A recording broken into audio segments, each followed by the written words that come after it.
Dando continuidade à análise do Estatuto da Criança e do Adolescente,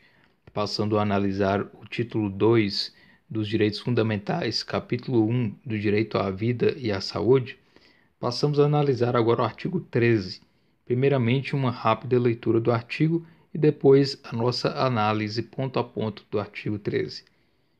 Os casos de suspeita ou confirmação de castigo físico, de tratamento cruel ou degradante e de maus tratos contra criança ou adolescente serão obrigatoriamente comunicados ao Conselho Tutelar da respectiva localidade, sem prejuízo de outras providências legais. Parágrafo 1º. As gestantes ou mães que manifestem interesse em entregar seus filhos para adoção serão obrigatoriamente encaminhadas, sem constrangimento, à Justiça da Infância e da Juventude. Parágrafo 2º. Os serviços de saúde em suas diferentes portas de entrada, os serviços de assistência social em seu componente especializado, o Centro de Referência de Especializado de Assistência Social, CREAS, e os demais órgãos do Sistema de Garantia de Direitos da Criança e do Adolescente deverão conferir máxima prioridade ao atendimento das crianças na faixa etária da primeira infância, com suspeita ou confirmação de violência de qualquer natureza, formulando projeto terapêutico singular que inclua intervenção em rede e, se necessário, acompanhamento domiciliar. Então, o artigo 13 trata de um tema delicado, um tema sério, que são as crianças que são vítimas de violência e tratamento cruel, ou degradante, ou seja, vítimas de maus tratos e tudo mais. Então, os caso de suspeita ou confirmação, caso de suspeita ou confirmação de castigo físico, o pai que bate na criança, a mãe que bate na criança de forma muito cruel, de uma forma muito pesada, a tratamento cruel ou degradante e maus tratos. Enfim, todo tipo de tratamento que acaba lesionando a criança, ou tratamento não apenas físico, mas também maus tratos, É, é, atuar de uma forma que a criança seja prejudicada psicologicamente, ela tem que ser encaminhada, Tem que ser encaminhada, no caso, ao conselho tutelar da respectiva localidade. Então, caso haja aí alguma violação à integridade física da criança ou então psicológica, deve ser encaminhado aí o caso para o Conselho Tutelar, que é o Conselho Tutelar, basicamente, segundo o artigo 131 do próprio Estatuto da Criança e do Adolescente. Ele trata a dizer que o Conselho Tutelar ele é um órgão autônomo, não jurisdicional, e ele é encarregado basicamente de zelar pelo cumprimento dos direitos da criança e do adolescente, Então a finalidade aí é zelar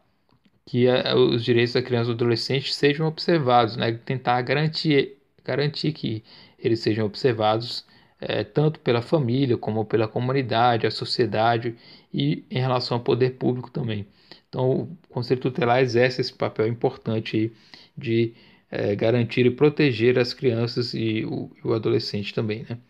O parágrafo 1º. As gestantes ou mães que manifestem interesse em entregar seus filhos para adoção serão obrigatoriamente encaminhadas sem constrangimento à Justiça da Infância e da Juventude. Então, se a mãe ou gestante quiser entregar seu filho para adoção, ela pode ser encaminhada, para a Justiça da Infância e da Juventude, onde lá ela terá que resolver aí suas questões perante a Justiça, e tem que ser de uma forma sem constrangimento, Simplesmente porque isso envolve questões psicológicas e outros fatores que deve-se evitar aí traumas, E até mesmo o outro artigo do Estatuto da Criança e do Adolescente fala que as mães e gestantes que desejam entregar sua criança para adoção, elas podem ter aí um tratamento psicológico, Então é por isso que tem que ser sem constrangimento, para evitar traumas e até para tentar resolver é, o caso, E talvez não seja o caso de entregar para adoção. Enfim, exige uma certa cautela aí, e a própria lei enuncia isso, Para as mães e gestantes que estão querendo entregar seus filhos para adoção. Parágrafo 2º. o serviço de saúde e suas diferentes portas de entrada, e aí todos os tipos de órgãos, eles têm que dar máxima prioridade de atendimento das crianças na faixa etária de primeira infância. Quando houver aí qualquer tratamento, qualquer atuação em relação ao serviço de saúde, no caso, a criança foi ferida, a criança foi maculada fisicamente, psicologicamente e tudo mais, deve ser conferido aí a máxima prioridade para atendimento das crianças na faixa etária da primeira infância. A primeira infância ela foi consagrada na Lei 13.257, que é a própria lei que acrescentou o parágrafo 2º do artigo 13, de 8 de março de 2016, né? Lei 13.257, de 8 de março de 2016. E essa lei ela trata sobre justamente os direitos da primeira infância. Segundo o artigo 2º da Lei 13.257,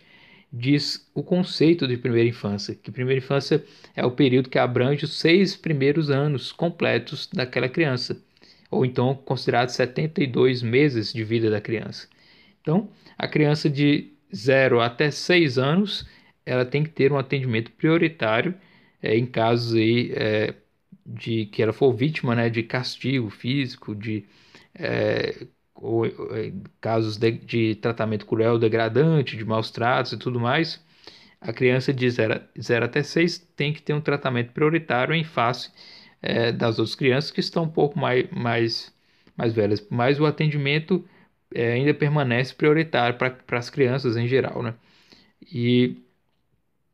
deve se formular também projeto terapêutico singular que inclui intervenção em rede, se necessário, de acompanhamento domiciliar. Então, se necessário, ainda deve haver um acompanhamento domiciliar. Por que esse tratamento especial aí da Lei 3.257? Porque essas crianças de 0 a 6 anos são justamente muito mais vulneráveis psicologicamente e fisicamente do que as crianças a partir da idade em diante, né, de 7 anos em diante. A capacidade cognitiva, a mentalidade da criança, ela está se tornando mais desenvolvida e ela já consegue ter uma certa noção da sua realidade, enquanto que as crianças de 0 a 6 anos ainda está em um processo muito primário de desenvolvimento mental. Então é por isso que a própria lei, né, 13.257, traz uma série de princípios e de regras que tratam aí para proteger as crianças que têm 0 a 6 anos. Então, existe toda uma gama de proteção para a criança e o adolescente, né, o próprio Estatuto da Criança e do Adolescente, e ainda uma lei mais específica ainda para casos de crianças de 0 a 6 anos. Então, aí o artigo 13, né, que trata sobre os casos de maus trato, de castigo físico e tudo mais, todo ataque à integridade física e à integridade psíquica da criança e do adolescente, né, se caso a gestante ou mãe quiser doar a criança, tem que ocorrer aí um seu deslocamento para a Justiça da Infância e da Juventude, e o caso da criança em tempo da primeira infância, né, no período da primeira infância, ela tem que ter um atendimento prioritário em relação a qualquer outro tipo de atendimento, né, que for prestado aí no serviço de saúde ou então de assistência e órgãos de acompanhamento de assistência social, etc.